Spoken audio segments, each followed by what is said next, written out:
It's time now for Motivation with Marissa. I'm Marissa Mitchell, and today we had to switch it up a bit. We had to change sets because I have a game changer with me. She's been eating and leaving no crumbs when it comes to relationship advice and going viral across social media. It's simple. He don't like you. He don't call you. He don't like you. He don't keep his word. He don't like you. He's inconsistent. He has someone else. He only calls you when he wants something. He's using you. He starts random arguments. He's cheating on you. He's not investing in you. You're not worth the investment. Never met his family. You're not the one. Been with your guy 5+ years. No ring. No marriage. He's still searching. You're a placeholder. Men are not complicated. They're very easy to know. Men don't talk with their words. They talk with their actions. Let's go, Nat Nation. Be smart, date smart, choose wisely. And remember, I told you.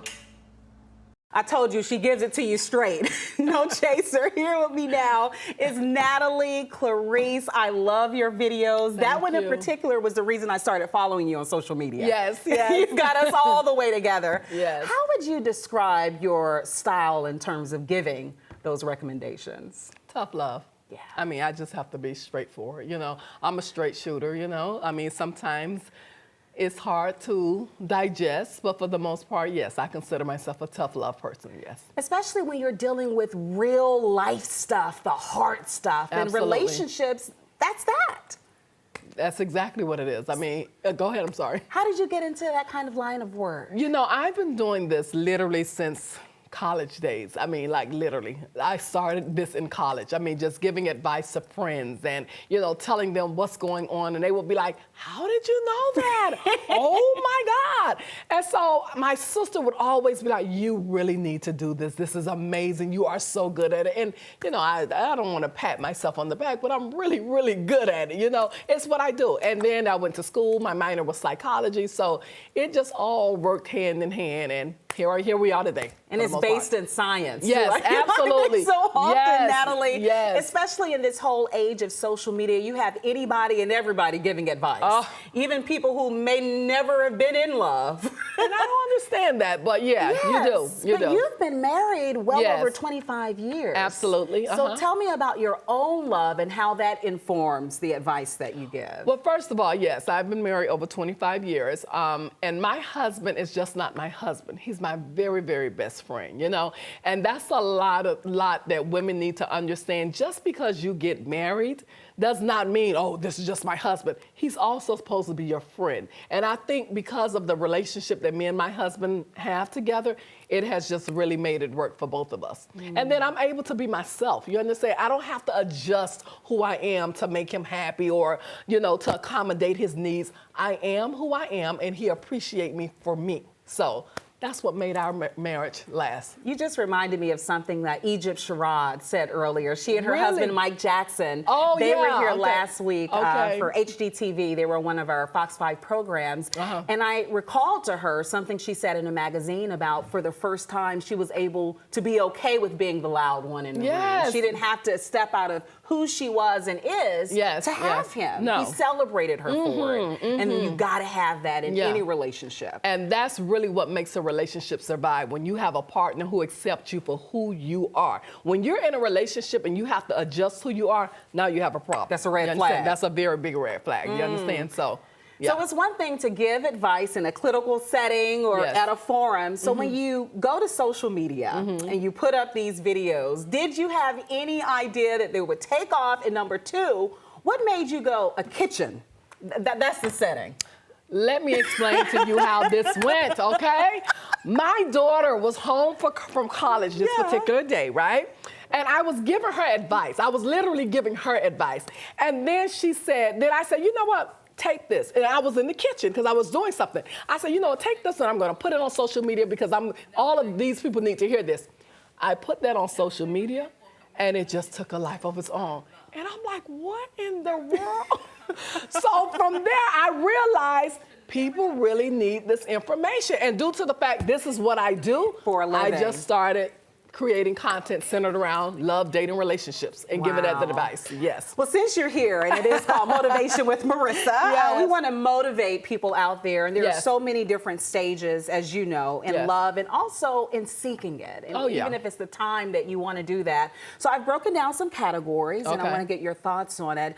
What would you say to the person who is currently looking for love? How can they be successful in that pursuit? Don't settle, okay? Create boundaries, okay? Don't settle for a person just because you're lonely. That's the worst time that you can say, you know, seek someone and then settle for just because he's single, whatever it may be. Never date someone just because they're single. You understand? It's very important that you guys are in alignment. So the woman that is searching and, you know, finding it very difficult, it's okay. It's okay. But do not settle. That's the main thing that I tell women. And don't feel judged if you are single, because I think so often people are like, girl, you single, or you're still not married. Well, what's wrong with being single? I don't get it. What's the problem? Okay, it's okay. Being single is where you want to be if you have not met that right person. You understand? Be single and happy. You understand? You do not need to enter a relationship just because, all right? It's nothing wrong with being single. Embrace being single and live your best life. Absolutely. What about advice if you're in love and you want to make sure you keep it? Yeah.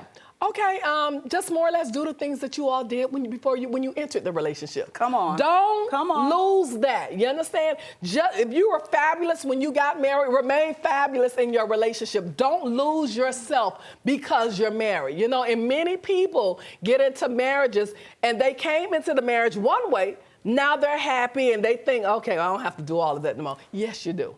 Yes, you do. Okay. What are some things you've implemented in your own marriage to keep it fresh, to keep it alive? First and foremost, open communication. Wow. All right? Open communication.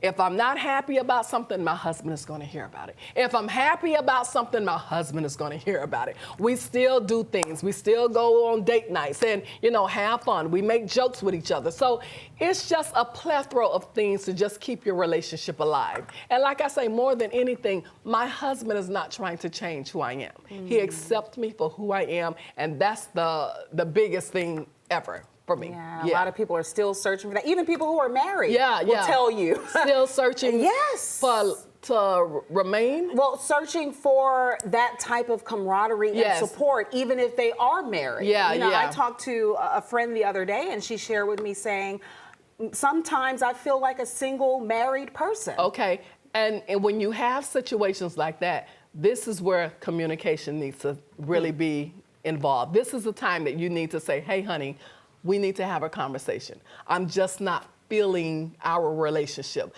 This is what I'm having a problem with. Talk to your partner.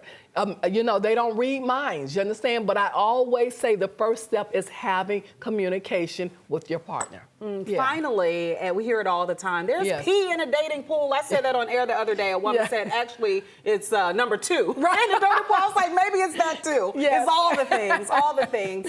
There are a lot of people who are just so disenchanted with the whole search for love, with dating in general. What do you tell the person who has given up all hope of finding Mr. or Mrs. Right? Yeah, don't give up. Like I say, and believe it or not, Marissa, it's some amazing men out here. Where are they? But see, here's the thing. Dating is not what it used to be 20 years ago. You know, today men are skeptical, women are skeptical, you understand? Also, you need to go places where you feel your ideal candidate may be, you understand? And that's one thing women don't understand. You need to go places where you think your guy may be, you know? And remember now, you gotta get out. The guy is not gonna fall through the ceiling. You gotta get out, but you need to be selective in the places that you go, you understand? So that means if you're looking for someone who's college educated and cultured and all of those things, you may want to go to events or functions. Events, annual events, just things that represent those types of people. Conferences. Exactly. So I tell people that all the time because I am one that can truthfully say there are some amazing single men out here. Should women also not be afraid to make the first move? Now, thoughts on that? Let me talk about that, okay? Now, let me say Break it down for me. I am a firm believer that a man needs to be a man. That's number one, okay? And I'm a firm believer that a woman needs to stay in a woman's place, okay? A lady needs to be a lady. Now, you know, you have people that, you know, wants to be the aggressor. I totally don't agree with that, because my philosophy with that is that if a man really likes you, or finds you attractive and wants to get to know you, he's going to approach you. That's just the way that they were created.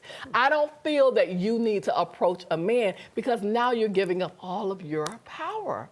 Oh gosh, this is me giving you a personal take on this, because one thing I always get, and I've gotten this from men and women, people who know me, people who don't, Marissa, you intimidate men. I'm not saying I agree with that comment, but mainly it's because I am a public figure, and there's a lot, as you know, that comes along with being a public figure, and some men who I may in fact be attracted to are too afraid to approach me because of what I do and who they think I am. And in that case, I should give them a nudge. I should make the first move, and there's nothing wrong with that. Okay, first of all, when you say Marissa intimidates people, what type of men do you intimidate? Because a man who's secure with himself, you're not going to intimidate them. That's number one, all right? So when people say you intimidate people, the person that you're intimidating is not for you. Let's say that, all right?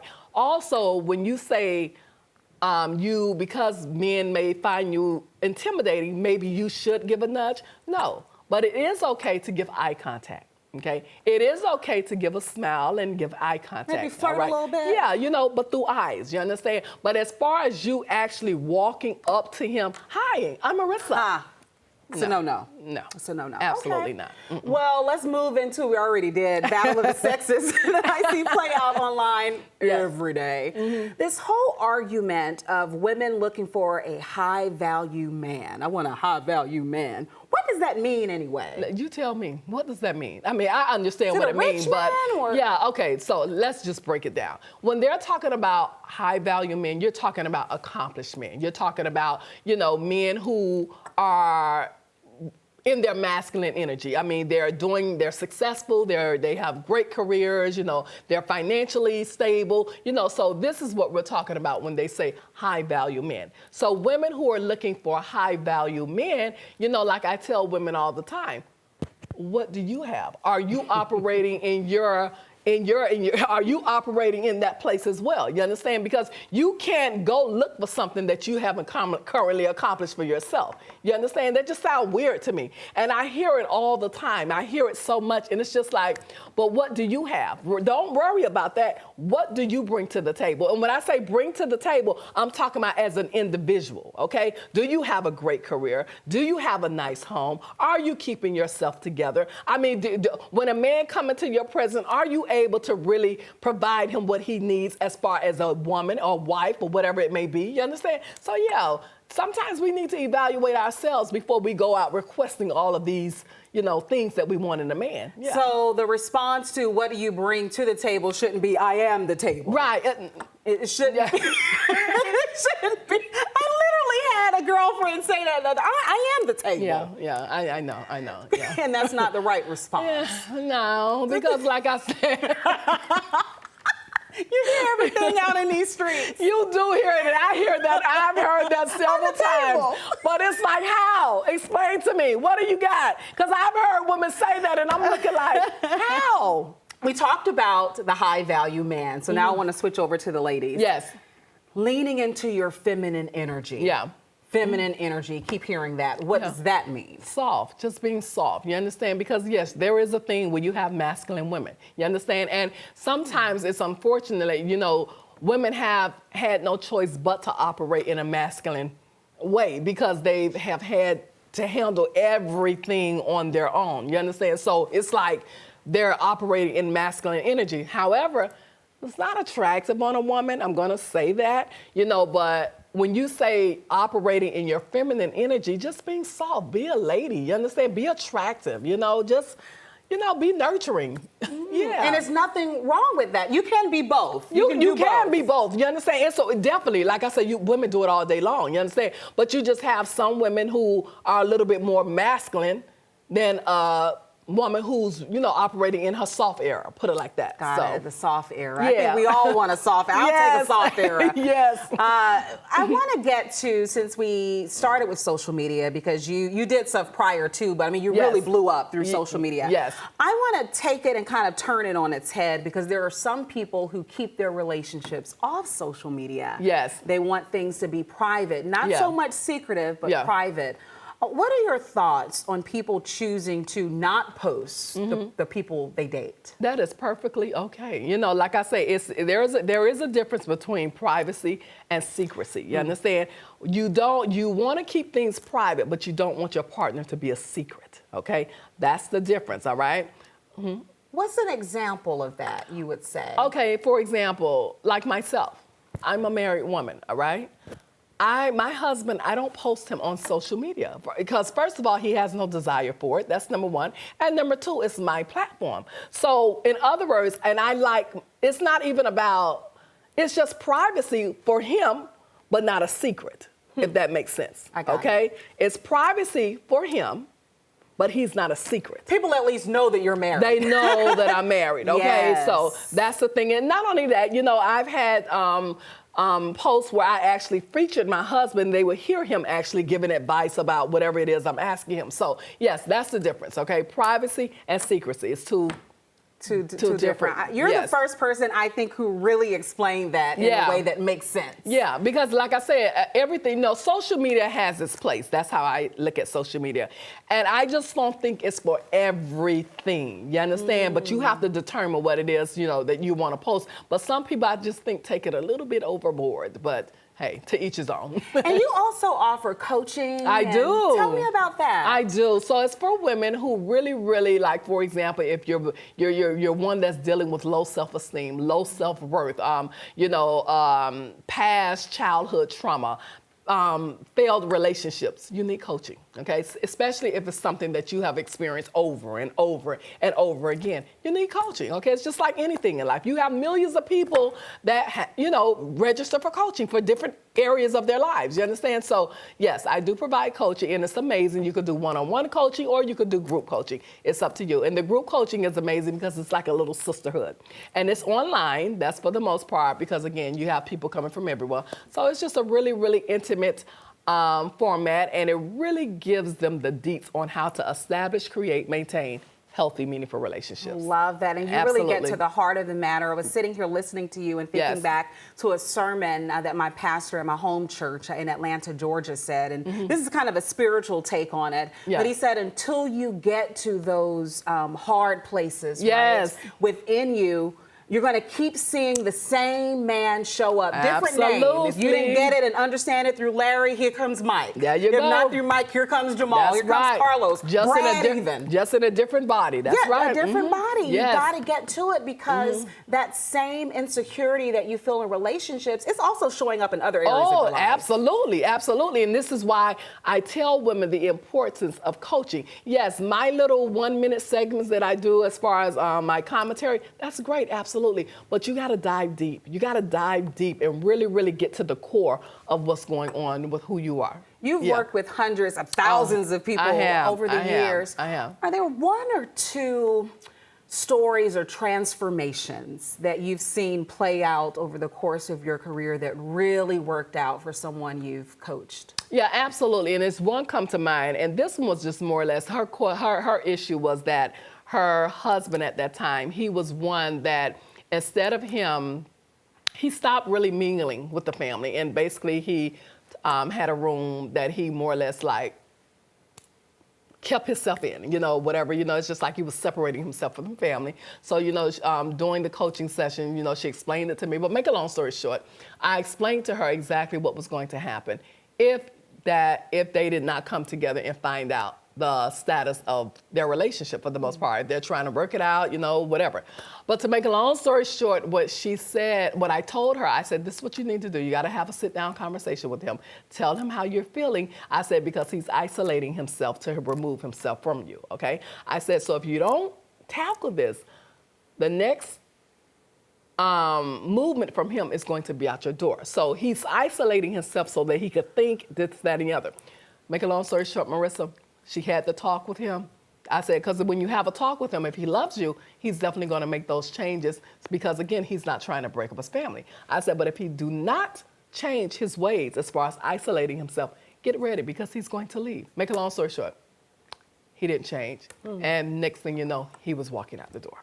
So, yeah, you know, this is the coaching really brings clarity to whatever is going on in their relationship. They're able to really, really see what's going on in their relationship. So this is why I always advise women, coaching is necessary, okay? Especially if you're 35 or 45 and 50 and you've been experiencing the same thing over and over and over again. It's something that you need to tackle. The signs, the symptoms, they're there before the diagnosis, and that's what you tend to see. Absolutely. I'm getting ready to close this out, but I want you, Natalie Clarice, because when you do your social media, you look right into the camera. Yes. And you give it to us straight, no chaser. Right. Speak to the person, to the people out there who cannot see the difference between love and lust.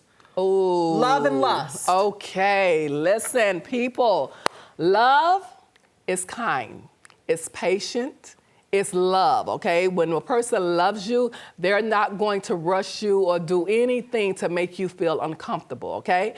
When a person is lusting you, when they're lusting you, they are going to be moving at 100 miles an hour. You understand? Everything is fast-paced, fast-paced, fast-paced. So you have to be careful with the person who is loving you and a person who is lusting you, because when a person lusts you, again, they're just there temporarily. But when a person loves you, they're going to be there for long term, okay? Because again, love is patient and it's kind, all right? And it's supportive. We're here for love, not love bombing. No, absolutely. Not love absolutely. bombing. What's motivating you these days? Helping my women. You understand? That's the main thing. You have no idea when I get messages and personal messages and women are telling me like, oh my God, you have no idea how you have helped me. You understand? You have no idea, you know, just by you shattering my reality, I have been able to really find healthy love and establish meaningful relationships. So as harsh as, you know, people may, you know, sometimes see my advice, and personally, I don't even think it's harsh. I just think it's direct advice to help them.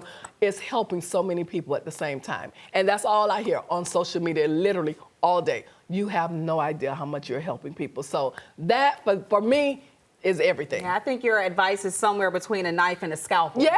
You're going to come through there, but you're going to get detailed and take your time and bring love to it. I am. To get down to it. And that's what it is. It may seem like tough love, but it's all about, all embrace with love. It's real. You give it to us 100. You're going to keep it 100 with us. All the time. Natalie Clarice, thank you so much for joining me here at Motivation with Marissa. I'm a fan. Yeah, I'm learning still from you as well, and I'm sure you. many of our viewers are too. Thanks for your time. Thank you so much. It's been fun. Bye.